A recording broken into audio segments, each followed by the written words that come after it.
So they were seated under a mango tree, and they were so happy, guys.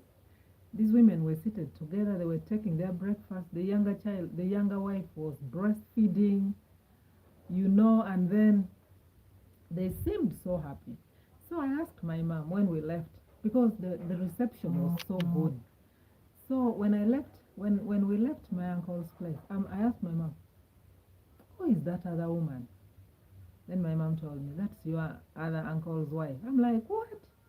These two women live like they're friends. These two women are living like they're friends. I could not believe it.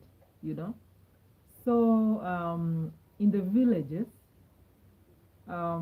polygamy is something. Not even villages, let me say in traditional Africa, polygamy is something okay. It's supported and it's okay. I hope I'm loud enough, guys.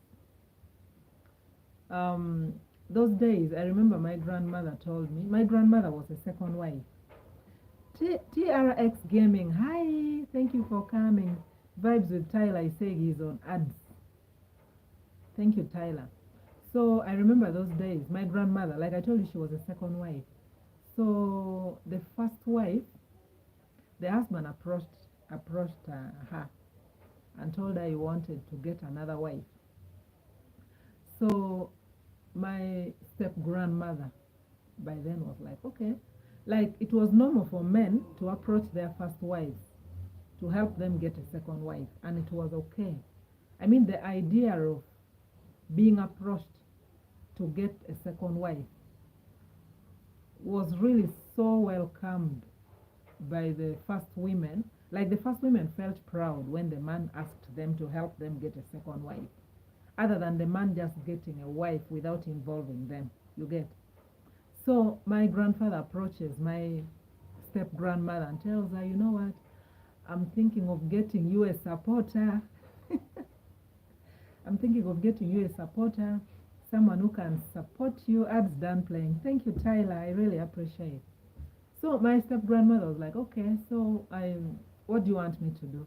And then my grandfather is like, I need you to help me get someone who will respect you and someone whom you can relate with. Can you imagine that? So my step grandmother got my mom, my grandmother. Apparently they were friends, I think. And she visited her, talked to my grandmother and told my grandmother, I want you to come and join us in our family.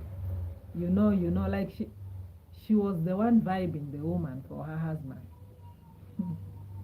African tradition was really. So my grandmother accepted. And now when it's the woman who has vibed you, automatically, in most cases they live at peace. So you're supposed to come and really be peaceful. So my grandmother was brought. That's how she became that man's second wife. So it was really accepted in African tradition. Not was, even now it's still accepted. Even now it's still accepted. People people still get second wives, and it's okay. It's just us educated women who don't want issues, of course. I also know of another couple. Is a highly educated man, guys, like really, really educated. This man has two women.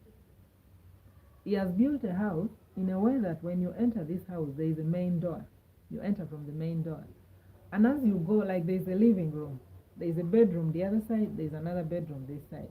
So one woman sleeps on the other side, and then another one sleeps there. Like they share a living room. And these women are supposed to be friends with each other. Can you imagine that? Can you do that? So that's what happens. Like some people have taken it as normal and they live in peace with it. But I see those women quarrel all the time, pull each other's throat, like it's not easy. Like you're sitting at your door, I'm sitting at my door, and then we are just together. Like I've seen many of them living in the same house, like living together and sharing everything, including the man. So what's your take on polygamy? What is your take on polygamy? For me, I can't really take it. I can't accept polygamy, me myself, because one, I'm too greedy. What's your